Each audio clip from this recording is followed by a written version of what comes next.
Hello guys and welcome back to my channel. Today in this video I'm going to check the latest FPV camera from Foxeer, the Falkor. In this video I'm going to go over its features, measure its latency, and then head outdoors and compare it side by side with the Foxeer Monster Mini Pro, the Predator Mini, and also with the Caddx Turbo SDR2.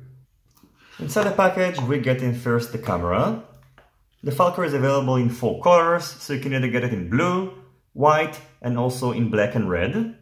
You can also choose between 2 lens options, so you can either get a 2.5 or 1.8mm lens.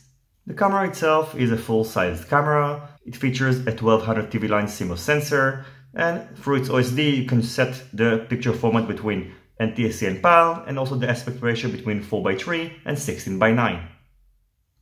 Unlike previous cameras from Foxeer, the Falkor features 2 separate connectors for the OSD ground and for the VCC ground video in and V sensor, and I think this is smart because you can just connect the video in connector and then choose whether to use the OSD connector when you want to make changes to the camera settings. In addition, the walk-in voltage is between 5 to 40 volts, and since it has a VBAT sensor pin, you can choose where to display the battery voltage on the camera OSD.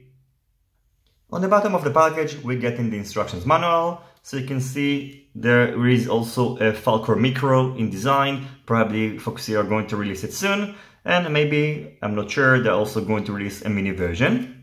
We're also getting a small box with accessories that contains the OSD control board, TBS Unify and also ClearTX VTX compatible harnesses, a mounting bracket, and some screws and spacers. In terms of dimensions, the 2.5mm version weighs 13.84 grams, and the 1.8mm version is a little bit heavier and weighs 14.01 grams.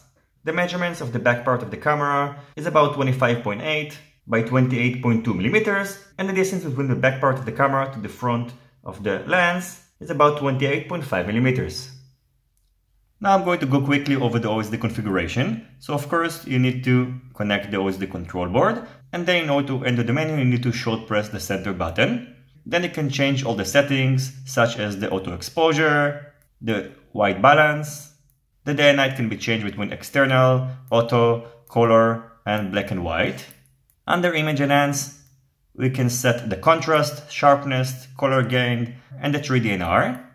Under video setting, we can change the video format, so you can choose whether to set it to NTSC or PAL. The HD format is set to CVBS and is not configurable.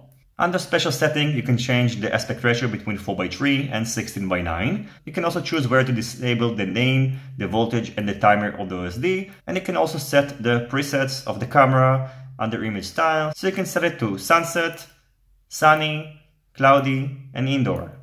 Then finally the language of the camera can be set to English, Russian, Spanish, Italian, French, Polish, Portuguese, and Chinese.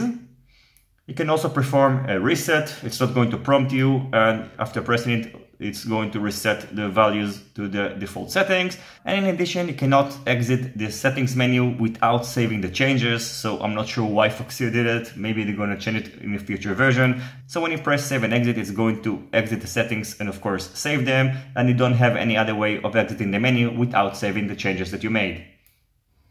Next thing I've done is to measure the Foxeer Falkor latency. I've done it by connecting the camera directly to an FPV screen, and then I turned off the light and record the video on 240 frames per second, which means every frame represents 4.1 milliseconds. You can see that after turning off the light, we can still see the image on the screen because of the camera latency, but after 1 frame, the image turned totally black, which means that the latency is between 4 to 8 milliseconds, which is pretty impressive. Now I'm going to show you how the video looks like when it's being slowed down.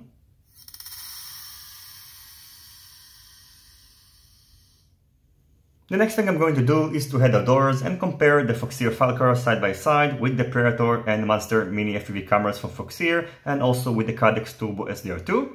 I hope that I will be able to release flight footage soon. I was kind of pressed in time because I just moved to a new apartment. That's why I haven't been releasing any videos for the last week. So I thank you for your patience. As always, I thank you for watching my video. If you have any questions, feel free to ask it in the comments section down below. Don't forget to leave a thumbs up if you like this video, and consider subscribing to my channel and hitting the notification bell if you're not already subscribed. See you in my next videos, and goodbye.